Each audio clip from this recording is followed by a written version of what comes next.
Ban câu gì lưỡi mình không có ngạnh là gì các bạn, nó dính rồi mình gỡ rất là dễ, còn có ngạnh là con lươn nó hiếp cái miệng lên mình không có gỡ được các bạn. Đây. Đây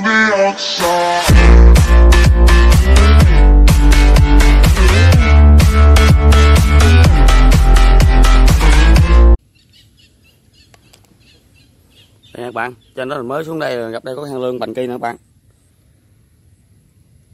Nè các bạn. Bự lắm nha các bạn. Mình đặt máy mình quay nha các bạn. Nhiều khi mình đi có mình hên nè, mình câu mình làm cái kênh này mình làm cái mình hên nè các bạn. Nhiều khi mình đi câu mình đặt cái máy rồi mà mình không có di chuyển được tại mình lúc mình đang câu các bạn. Nhiều bạn nói mình câu lươn nuôi lươn này nọ. Mình đâu có nuôi đâu mà câu lươn nuôi được các bạn.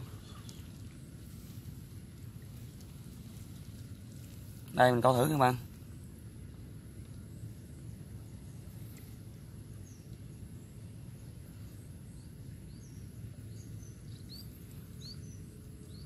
Cua đó các bạn ơi.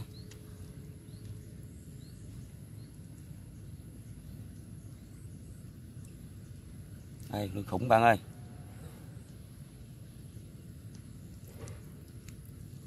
Bự lắm các bạn. Lươn khủng các bạn. Đây. Thấy không? Không còn đường nào dãy nha các bạn. Đây một em.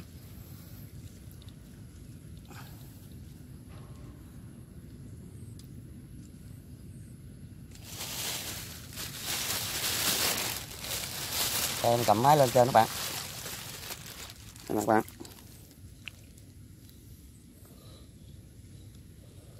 Đây một em nha.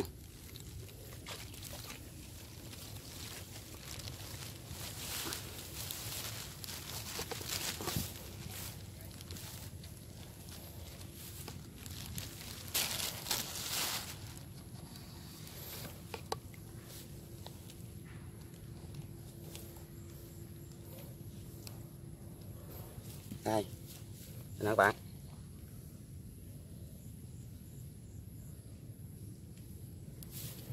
Quá đã các bạn ơi. Nè các bạn, một con nè các bạn, con đầu tiên luôn nha các bạn. Ban cầm con lươn nó rất là chắc.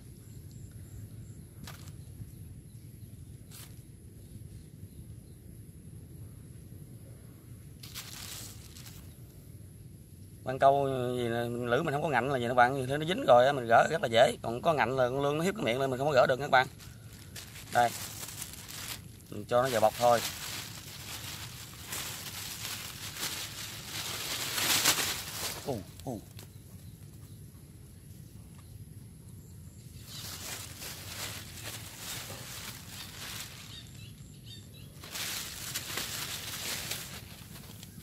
Ngoan cố.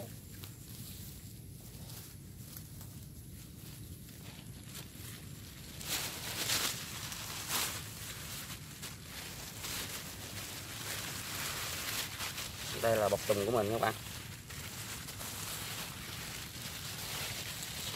Mình đem theo 2 cái sợi dây câu. Các bạn, mình đem theo 2 sợi nhưng mà thử mình xài con sợi, còn sợi mình bỏ vô bọc.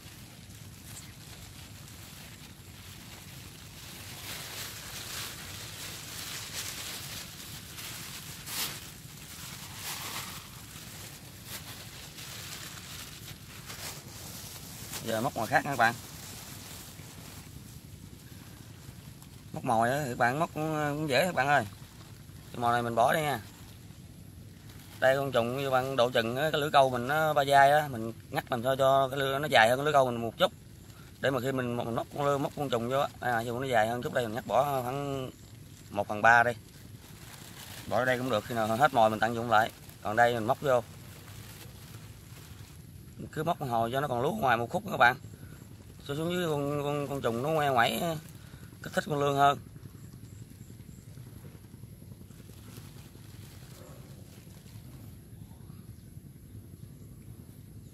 Trùng này mình đào không gài có 10 ngày nay các bạn, bởi để đất vô để tới giờ vẫn còn sống nhưng mà nó bị ốm sao đó các bạn ơi, nó ốm nhôm mà.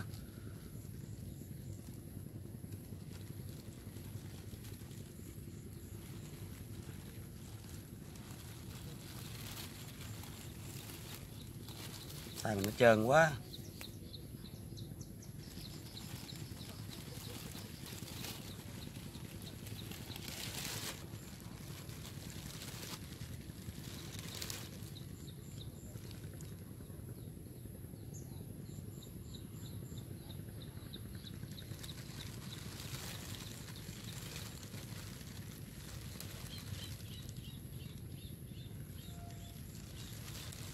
Đây các bạn, hót mồi như thế này nè, chừa một khúc ngoài vậy các bạn. Đó, khi miếng có con lươn là con trùng me là con lươn nó biết trên đây có mồi là nó nhào lên liền các bạn. Một con quá đã các bạn ơi.